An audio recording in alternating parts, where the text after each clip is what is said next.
est un petit peu long puisque maintenant j'ai quand même pas mal d'années derrière moi. Je suis issu des Beaux-Arts de Toulouse, de l'École supérieure des Beaux-Arts de Paris et donc je suis devenu professionnel après avoir fait des cours de théâtre. Je me suis lancé dans le figuratif pour terminer dans la grande école de Heuter, qui est un des grands maîtres en gravure, pour faire de l'art non figuratif. Et je suis classé par les historiens d'art dans la famille des naturalistes informels, c'est-à-dire des gens qui se servent de la nature, qui l'interprètent, mais sans mettre de thème figuratif. On ne donne que les ambiances et le rendu de ce que l'on pense.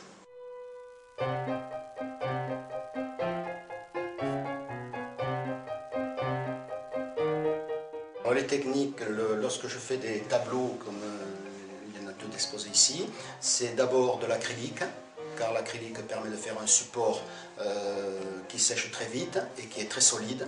Et ensuite, je termine à l'huile. Les effets de matière, de gouttes ou d'effets d'éclatement qui surprennent un peu les gens sont le résultat d'un travail de gravure qui est un travail qui a été fait à l'atelier Heuter, qui est un atelier de gravure, et j'ai interprété ces techniques de gravure que je pratique en peinture. Alors le liège, c'est parce que ça fait 8 ans que je suis dans la région, après avoir parcouru le monde, et je me suis retiré, j'ai un atelier en pleine montagne ici, au-dessus de Céré, ça s'appelle les Vallées Sauvages, à quelques kilomètres du musée de Liège, et c'est le musée de Liège qui m'avait demandé, sollicité pour faire quelque chose sur le liège, donc m'apporter du liège, et cette matière m'a séduit. Et je voulais surtout réhabiliter cette matière que l'on prenait que pour faire des bouchons. Et donc j'ai essayé la réhabiliter en lui donnant une vie sur le plan artistique.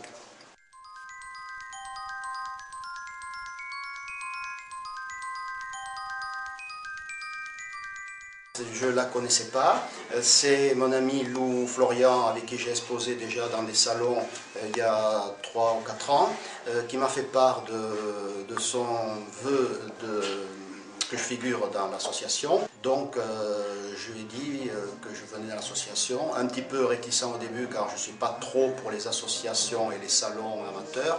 Et là j'ai été agréablement surpris par la qualité de tout ce qui est présenté. On aime, on n'aime pas, mais il y a une constante dans la qualité qui m'a un petit peu étonné, que l'on ne voit pas souvent.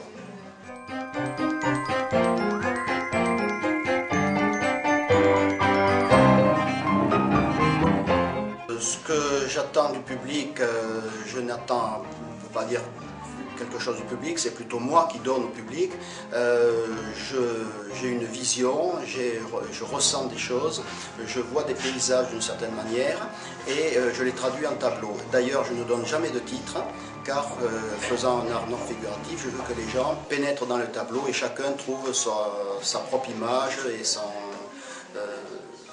trouve son propre destin, rentre dans le tableau, rêve ou ne rêve pas. Alors on aime, on n'aime pas, mais il faut rentrer dans le tableau. C'est ce qui fait de la valeur des peintres abstraits qui se servent de la nature, qui l'interprètent, soit comme faire le vent, faire sentir l'herbe qui pousse, comme disait Yvan Audouard, les célèbres écrivains que l'on connaît. C'est un peintre qui arrive à nous faire sentir l'herbe qui pousse.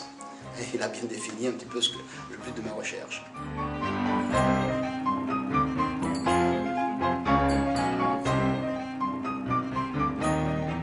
C'est d'abord un contact humain, l'amitié. J'ai découvert des gens charmants. Je n'aime pas trop les artistes car les artistes souvent sont imbus de leur personne, il n'y a que leur moi qui compte. Et là j'ai découvert des gens charmants, adorables, surtout avec les étrangers également, avec les peintres qui viennent de Cuba, dont un Marocain que j'ai apprécié également pour sa calligraphie. Donc c'est cet échange, si vous voulez, humain qui m'a énormément intéressé et qui m'a surpris dans ce salon.